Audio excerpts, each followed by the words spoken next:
भारत के आसमान पर एक अदृश्य दुश्मन मंडरा रहा है।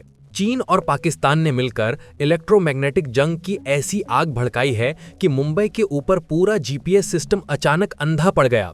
दिल्ली के बाद अब मुंबई पर भी छाया एक रहस्यमयी जाल। हजारों फीट ऊपर उड़ते सैकड़ों विमान पल भर में दिशाहीन। क्या ये भारत को घेरने की अब तक की सबसे बड़ी साजिश है? अरब सागर के दिल में अब शुरू हो चुकी है सिग्नलों की महाभारत। एक ऐसी जंग जिसे आंखें नहीं देख सकती, पर असर सीधे दुश्मन के दिल पर होता है। क्या भारत ने आखिरकार अपना गुप्त इलेक्ट्रोमैग्नेटिक ब्रह्मास्त्र सक्रिय कर दिया है? वो हथियार जो बिना गोली बिना बारूद सिर्फ एक अदृश्य तरंग से दुश्मन के मिसाइलों को पल भर में लोहे के कबाड़ में बदल सकता है। क्या भारत अपनी ही हवाई सीमा में कर रहा है दुनिया का सबसे बड़ा युद्धाभ्यास? दुनिया हैरान। डीआरडीओ का वो गुप्त हथियार जागा, दुश्मन की हर चाल को हवा में ही कर देगा नाकाम। क्या भारत के खिलाफ एक अदृश्य, एक खामोश जंग शुरू हो चुकी है? एक ऐसी जंग जो तोप और मिसाइलों से नहीं बल्कि हवा में तैरती इलेक्ट्रोमैग्नेटिक तरंगों से लड़ी जा रही है। एक ऐसी जंग जिसमें आपके शहर के ऊपर उड़ता हवाई जहाज अचानक अंधा हो सकता है, आपके मोबाइल का नेटवर्क गायब हो सकता है और दुश्मन के मिसाइलें अपना रास्ता भटक कर कहीं और जा सकती हैं। ये किसी साइंस फिक्शन फिल्म की कहानी नहीं, बल्कि वो हकीकत है जिसके संकेत अब मिलने लगे हैं। भारत सरकार ने हाल ही में Mumbai flight information region FIR को लेकर एक ऐसा नोटिस जारी किया है जिसने पूरी दुनिया के रक्षा विशेषज्ञों और एयरलाइंस की नींद उड़ा दी है। ये नोटिस है जीपीएस इंटरफेरेंस का, यानी जीपीएस सिग्नल में रहस्यमयी बाधा का। और ये बाधा किसी छोटे मोटे इलाके में नहीं, बल्कि भारत के सबसे व्यस्त हवाई रास्तों में से एक मुंबई से लेकर गहरे अरब सागर तक फैले विशाल आसमान में दर्ज की गई है। पहले दिल्ली और अब मुंबई, एक के बाद एक भारत के दो सबसे बड़े महानगरों के ऊपर जीपीएस का जाम होना कोई मामूली बात नहीं है। ये इस बात का सीधा संकेत है कि पर्दे के पीछे कुछ बहुत बड़ा पक रहा है। क्या चीन और पाकिस्तान मिलकर भारत की इलेक्ट्रॉनिक युद्ध की क्षमता को परख रहे हैं? क्या वो हमारे एयर डिफेंस सिस्टम में सेंध लगाने की कोशिश कर रहे हैं? या फिर ये 2025 का नया भारत है जो अब रक्षात्मक नहीं बल्कि आक्रामक होकर खुद अपनी इलेक्ट्रोमैग्नेटिक ताकत का परीक्षण कर रहा है और दुनिया को ये संदेश दे रहा है कि अगर जंग हुई तो पहला हमला हमारा होगा, और वो हमला गोलियों से नहीं, सिग्नलों से होगा। आखिर इस रहस्यमयी जीपीएस जैमिंग का असली मतलब क्या है? क्या ये वाकई एक अदृश्य युद्ध की शुरुआत है और भारत इस नई चुनौती का सामना करने के लिए कितना तैयार है? इन सारे सवालों की तह तक हम आपको इस वीडियो में ले जाएंगे, तो बने रहिएगा वीडियो पर और इस संबंध में आपके जो भी विचार हो कमेंट में लिखकर जरूर बताइएगा। चलिए सबसे पहले इस पहेली के सबसे बड़े टुकड़े को समझते हैं। ये नोटम आखिर है क्या और जीपीएस में बाधा आने का मतलब क्या होता है? देखिए, नोटम का मतलब होता है नोटिस टू एयरमैन। ये एयर ट्रैफिक कंट्रोल द्वारा सभी पायलटों और एयरलाइंस के लिए जारी की जाने वाली एक आधिकारिक चेतावनी होती है। ये चेतावनी बताती है कि किसी खास हवाई रास्ते या इलाके में कोई खतरा है, कोई उपकरण काम नहीं कर रहा या कोई सैन्य अभ्यास चल रहा है, इसलिए वहां से गुजरते समय सावधान रहें। लेकिन इस बार जो नोटम जारी हुआ है वो बहुत ही असामान्य और खतरनाक है। ये जीपीएस इंटरफेरेंस यानी जीपीएस सिग्नल में रुकावट की बात करता है। अब आप समझिए कि आज के जमाने में एक हवाई जहाज के लिए जीपीएस का क्या मतलब है। ये सिर्फ रास्ता दिखाने वाला गूगल मैप नहीं है, ये हवाई जहाज की आत्मा है, उसकी आंखें, उसके कान, सब कुछ है। एक आधुनिक विमान अपनी ऊंचाई, अपनी गति, अपना रास्ता और अपने आसपास के दूसरे विमानों से दूरी सब कुछ जीपीएस के भरोसे ही तय करता है। खासकर मुंबई जैसे व्यस्त हवाई क्षेत्र में जहां हर मिनट दर्जनों विमान उतरते और उड़ान भरते हैं और जो यूरोप, मध्य पूर्व और दक्षिण पूर्व एशिया को जोड़ने वाला एक सुपर हाईवे है, वहां जीपीएस का जाम हो जाना किसी भयानक सपने से कम नहीं है। जीपीएस के बिना पायलट को वापस पुराने जमाने की तकनीक पर लौटना पड़ता है, जिसे ग्राउंड बेस्ड नेविगेशन कहते हैं। यानी उसे जमीन पर लगे रेडियो बेकन से सिग्नल लेकर अंदाजे से विमान उड़ाना पड़ता है। ये ऐसा ही है जैसे आपको अपनी आधुनिक एसयूवी छोड़कर 1960s के दशक की कार चलाने को दे दी जाए, वो भी एक सुपर हाईवे पर जहां चारों तरफ से तेज रफ्तार ट्रैफिक आ रहा हो। ये न सिर्फ बेहद जोखिम भरा है, बल्कि इससे विमानों में देरी होती है, एयरलाइंस को करोड़ों का नुकसान होता है और सबसे बड़ी बात, हजारों यात्रियों की जान दांव पर लग जाती है। दिल्ली के बाद अब मुंबई में भी ऐसा होना ये साफ करता है कि ये कोई तकनीकी खराबी या संयोग नहीं है, ये एक सोची समझी हरकत है, एक गहरा पैटर्न है। ये इस बात का संकेत है कि कोई है जो जानबूझकर भारत के हवाई क्षेत्र की शांति भंग कर रहा है, हमारी क्षमता को चुनौती दे रहा है और शायद एक बड़ी जंग की तैयारी कर रहा है। शांति के समय में जब कोई युद्ध का माहौल ना हो, तब इस तरह से जीपीएस जैमिंग का अभ्यास होना एक बहुत ही दुर्लभ और खतरनाक घटना मानी जाती है। और इसलिए रक्षा विशेषज्ञ इसे इलेक्ट्रोमैग्नेटिक युद्ध का पहला चरण मान रहे हैं। तो सवाल उठता है कि ये इलेक्ट्रोमैग्नेटिक युद्ध आखिर है क्या भला? इसे सरल भाषा में समझिए। ये वो भविष्य की युद्ध है जो मैदानों या आसमान में नहीं बल्कि इलेक्ट्रोमैग्नेटिक स्पेक्ट्रम पर लड़ी जाएगी। ये वो अदृश्य दुनिया है जिसमें हमारे mobile phone, TV, radio, wifi और सबसे जरूरी सेना के रडार, ड्रोन और मिसाइलों के सिग्नल चलते हैं। इस युद्ध में दुश्मन आपके ऊपर बम नहीं गिराएगा, बल्कि वो आपके कम्युनिकेशन सिस्टम को ही हैक कर लेगा।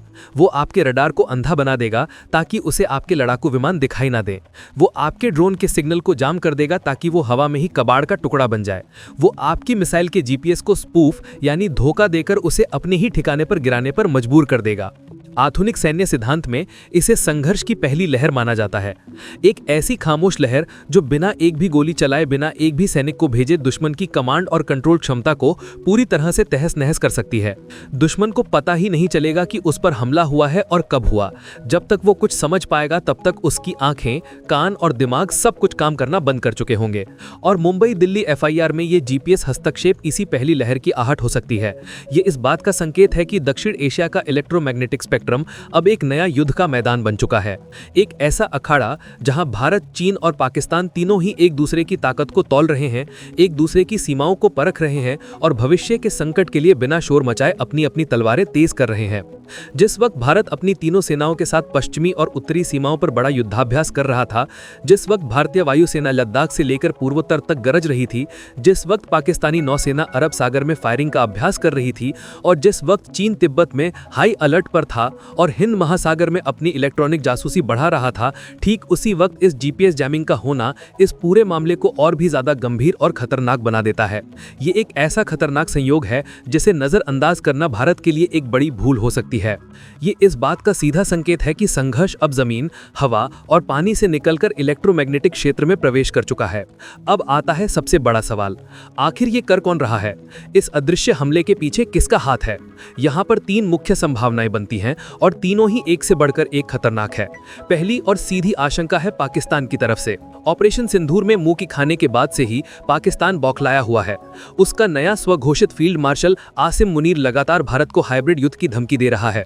वो जानता है कि आमने सामने की जंग में वो भारत के सामने एक दिन भी नहीं टिक सकता। इसलिए वो ड्रोन और अब शायद इलेक्ट्रोमैग्नेटिक हमलों जैसे सस्ते और कायरतापूर्ण तरीकों से भारत को परेशान करने की फिराक में है। अरब सागर में पाकिस्तानी नौसेना के अभ्यास के दौरान इस तरह की जीपीएस जामिंग की कोशिश करना उसकी इसी रणनीति का हिस्सा हो सकता है।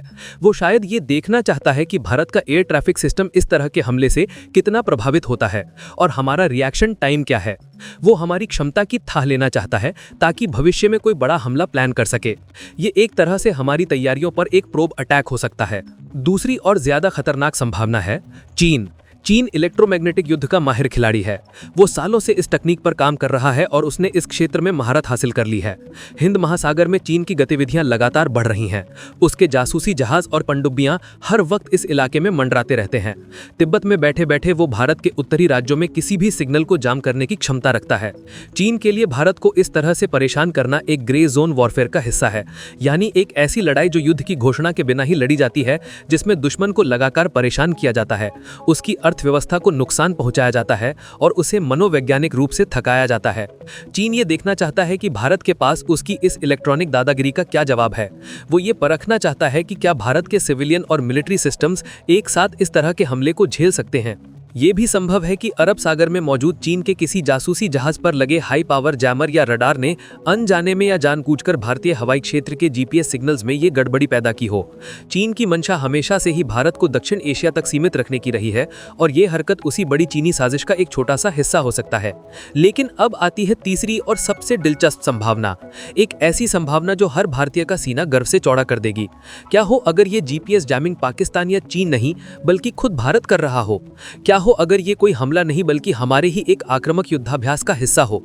जरा सोचिए, नई दिल्ली और मुंबई दोनों जगहों पर नोटम जारी किया गया जहां भारत के सबसे महत्वपूर्ण कमांड और कंट्रोल सेंटर हैं। ऑपरेशन सिंदूर के बाद भारत को यह समझ आ गया कि भविष्य की लड़ाई सिर्फ बॉर्डर पर ही नहीं बल्कि हमारे शहरों के ऊपर, हमारे आसमान में और इलेक्ट्रोमैग्नेटिक स्पेक्ट्रम में लड़ी जाएगी। हो सकता है कि भारत अपनी ही इलेक्ट्रॉनिक वॉरफेयर ईडब्ल्यू क्षमताओं का परीक्षण कर रहा हो। डीआरडीओ और बीईएल जैसी हमारी संस्थाएं सालों से संयुक्ता, हिमशक्ति और सौहार्द जैसे दुनिया के सबसे आधुनिक ईडब्ल्यू सिस्टम्स पर काम कर रही हैं। ये सिस्टम दुश्मन के ड्रोन और मिसाइलों को जाम करने के साथ साथ जीपीएस स्पूफिंग यानी दुश्मन को धोखा देने की क्षमता भी रखते हैं। हो सकता है कि भारत अपनी इन क्षमताओं को रियल टाइम सिनेरियो में टेस्ट कर रहा हो।